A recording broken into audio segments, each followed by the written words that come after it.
my younger self could see me now. As many of you know, I moved up here from Texas in the 4th grade. I went from a school of about 150 kids per class to a school of 30 per class. And I moved here as a shy little kid who knew no one, contrasting me now who's admittedly too extroverted and could definitely name every single kid in his grade. I didn't know what I wanted to do about Capstone exactly. I just knew I wanted to do something about being with people, but I didn't know how to do that. That was until I was at home during quarantine, sitting on the couch, and I overheard my sister's community development lecture. Though I did not understand everything that was being said, I knew I wanted to study the subject of community. Throughout my Capstone year, I've learned what it means to master being there for somebody through the recognition of the people around me and the appreciation of them.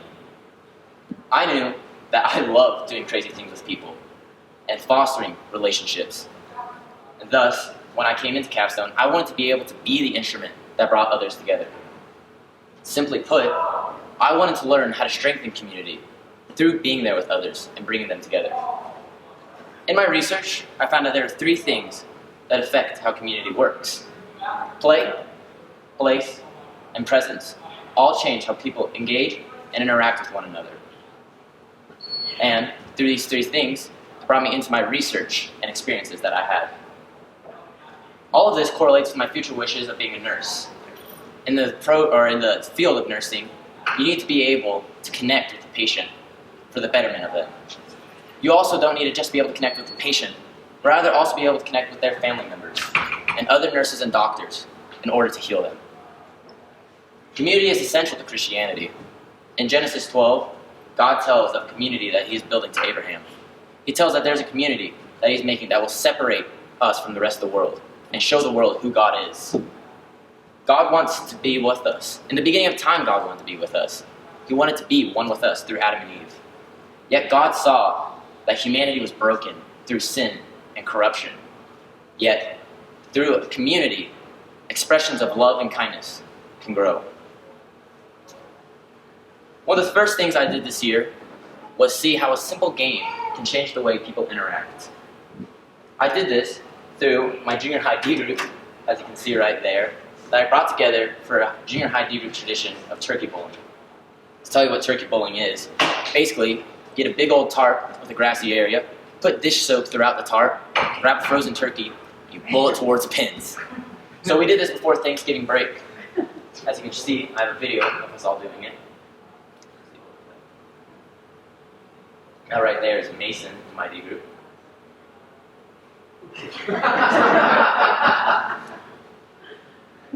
As many of you know, junior high is a very trying time through gossip, rumors, and negativity. Yet I hope that just for 30 minutes, all of this could be forgotten and we could focus on just the game. And I saw each of them engage in a different way. No longer did they care about the conflict or drama that was going on in their grade.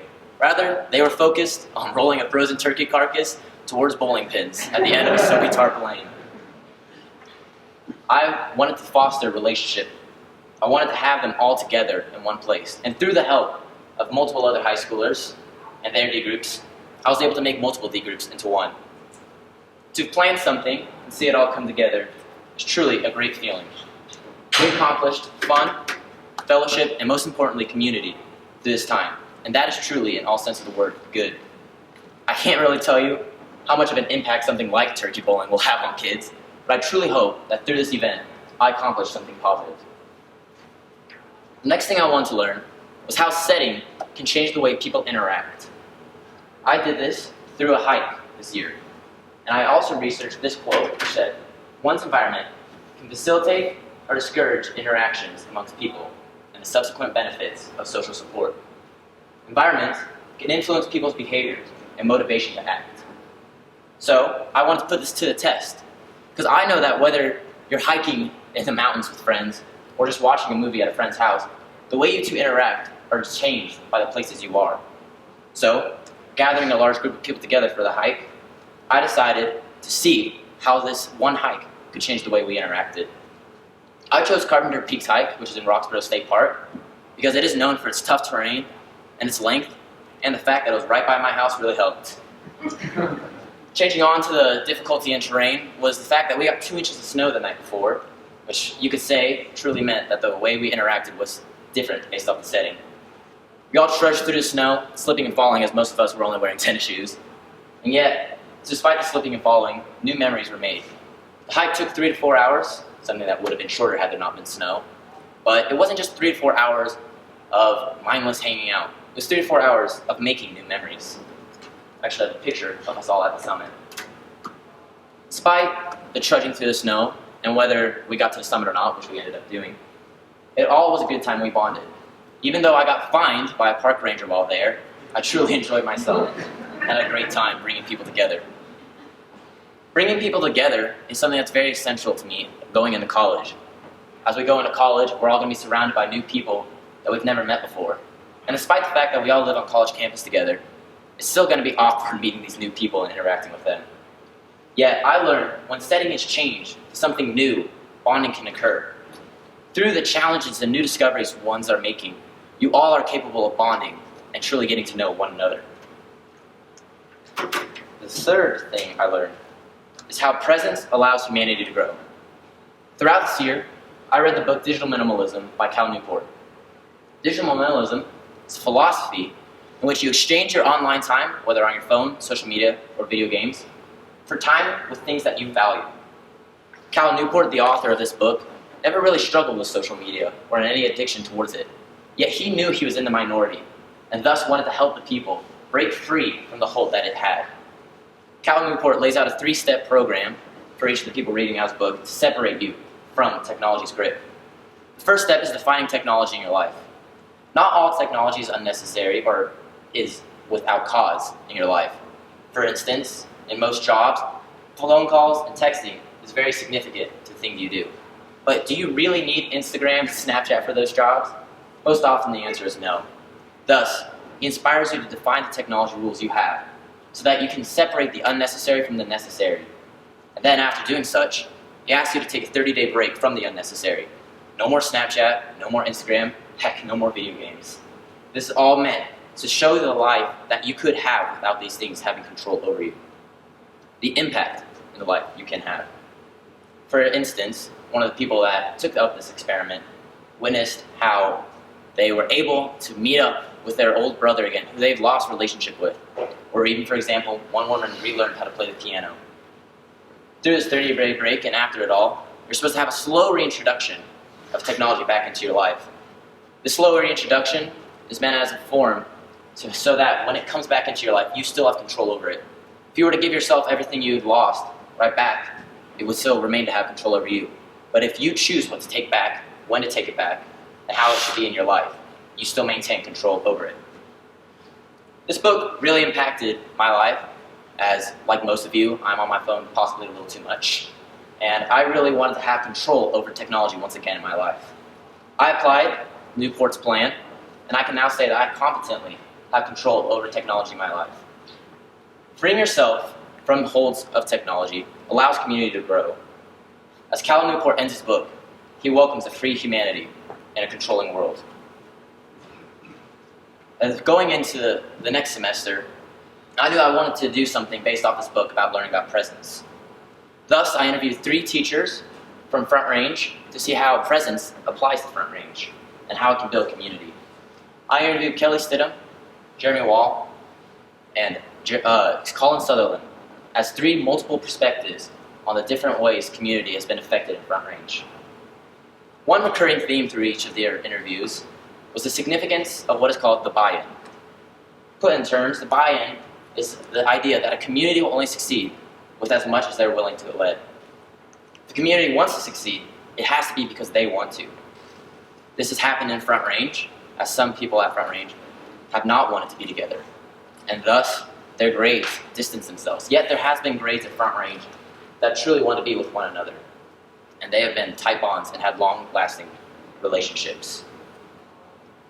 Each member in a community must be willing to be with one another. They must be willing to work together and strengthen each other for community to survive. Presence is a necessity for community survival.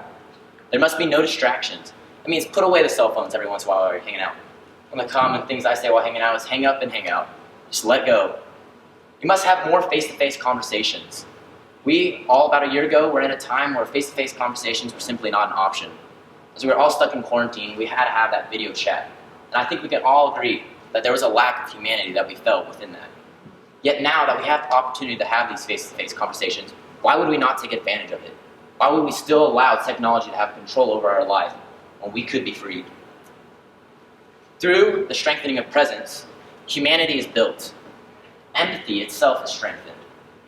And people begin to have stronger relationships with one another. Within all of this comes the idea of how does such an intangible concept apply to my future wishes of being a nurse. To discover this answer, I interviewed my cousin, Anita Freitas, and found out what the ideal workplace community is like within a hospital. My goal within this interview was not to see what a nurse is like, because if I wanted to find that out, I could just Google it. But rather, I wanted to see the type of community at the workplace. This especially matters to me because at Front Range, I have a tight group of friends that I have known throughout most of my life, and even if I haven't, we are still extremely trusted in one another. I couldn't imagine daily interactions without a group of friends in general.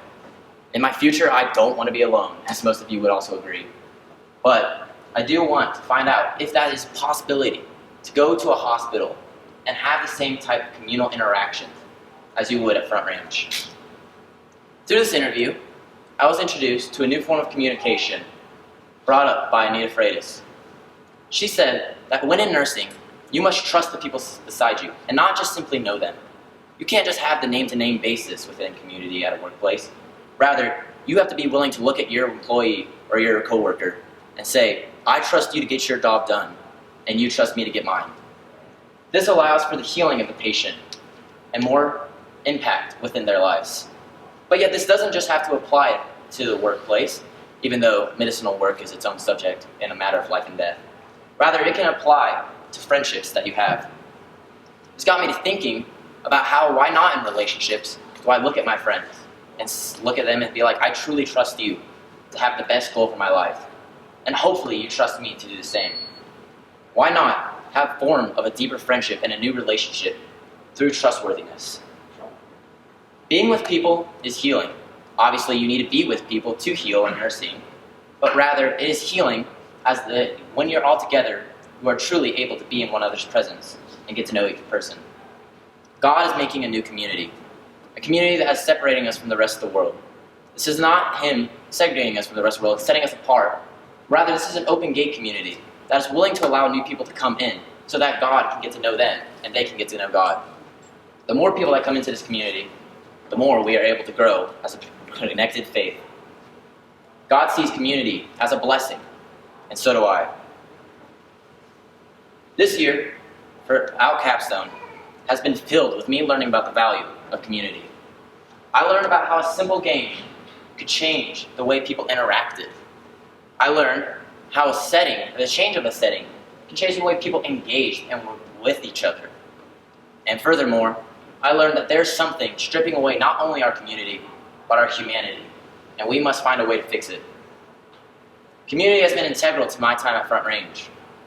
Going out here and looking back at my younger self, I'm pretty sure if you looked at him and told him all that he would experience, I would just stand there confused.